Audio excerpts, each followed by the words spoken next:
ବାହୁଡ଼ା ଯାତ୍ରାରେ ନିଃଶୁଳ୍କ ଅନ୍ନଦାନ ସେବା।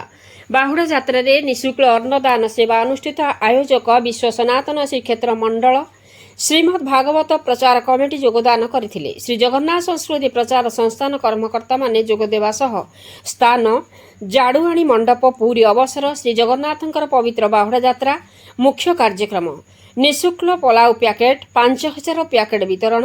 ଜନସାଧାରଣଙ୍କ ମଧ୍ୟରେ ତ୍ରିସନ୍ଧ୍ୟା ଶିକ୍ଷଣୀୟ କର୍ମଶାଳା କିପରି ସହଜରେ ତ୍ରିସନ୍ଧ୍ୟା କରିହେବ ସେ ବିଷୟରେ ପରାମର୍ଶ ଦିଆଗଲା।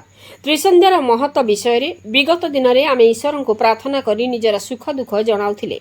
ଏବେ ପୁଣି ଥରେ ସେହି ପରମ୍ପରାକୁ ଫେରାଇ ଆଣିବା ପାଇଁ ଦିନକୁ 3 ଥର ପ୍ରାର୍ଥନା କରିବାକୁ ତ୍ରିସନ୍ଧ୍ୟା କୁହାଯାଏ। ସକାଳ 6ଟା ପୂର୍ବରୁ, ଦିନ 7ଟା ପୂର୍ବରୁ, ସନ୍ଧ୍ୟା 6ଟା ପୂର୍ବରୁ 6/12.6 ଲାଭ। 3 ଥର ଈଶ୍ୱରଙ୍କୁ ପ୍ରାର୍ଥନା କରିବା ଦ୍ୱାରା ହୃଦୟ ସଫା ହୋଇଥାଏ, ଜୀବନ ଦିବ୍ୟ ହୋଇଥାଏ, ମନର ଅସ୍ଥିରତା ଦୂର ହୋଇ ଏକାଗ୍ରତା ବୃଦ୍ଧି ପାଏ, ସଂକଳ୍ପ ଶକ୍ତି ବଢ଼େ ଓ ହୃଦୟରେ ଶାନ୍ତି, ସନ୍ତୋଷ, କ୍ଷମା, ଦୟା ଓ ପ୍ରେମ ଭଳି ଗୁଣ ଉତ୍ପନ୍ନ ହୁଏ। ଶ୍ରୀ ଜଗନ୍ନାଥ ସଂସ୍କୃତିର ସୁରକ୍ଷା ଓ ସଂରକ୍ଷଣ ଆମ ସମସ୍ତଙ୍କର ଦାୟିତ୍ୱ।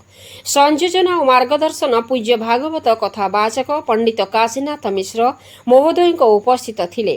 ଶ୍ରୀ ଜଗନ୍ନାଥ ସଂସ୍କୃତି ପ୍ରଚାର ସଂସ୍ଥାନର ସଭାପତି ଡକ୍ଟର ନାରାୟଣ ମହାପାତ୍ର, ଶ୍ରୀ ସୁରେଶ ମିଶ୍ର, ଶ୍ରୀ ଭାରତୀଭୂଷଣ ପଟ୍ଟନାୟକ, ଶ୍ରୀମତୀ ଅନୁପମା ମିଶ୍ର, ଶ୍ରୀ ବିଜୟ ମୋହନ ପଣ୍ଡା, ଶ୍ରୀ ଶ୍ରୀନିବାସ ରାଓ ପ୍ରମୁଖ ଯୋଗ ଦେଇଥିଲେ।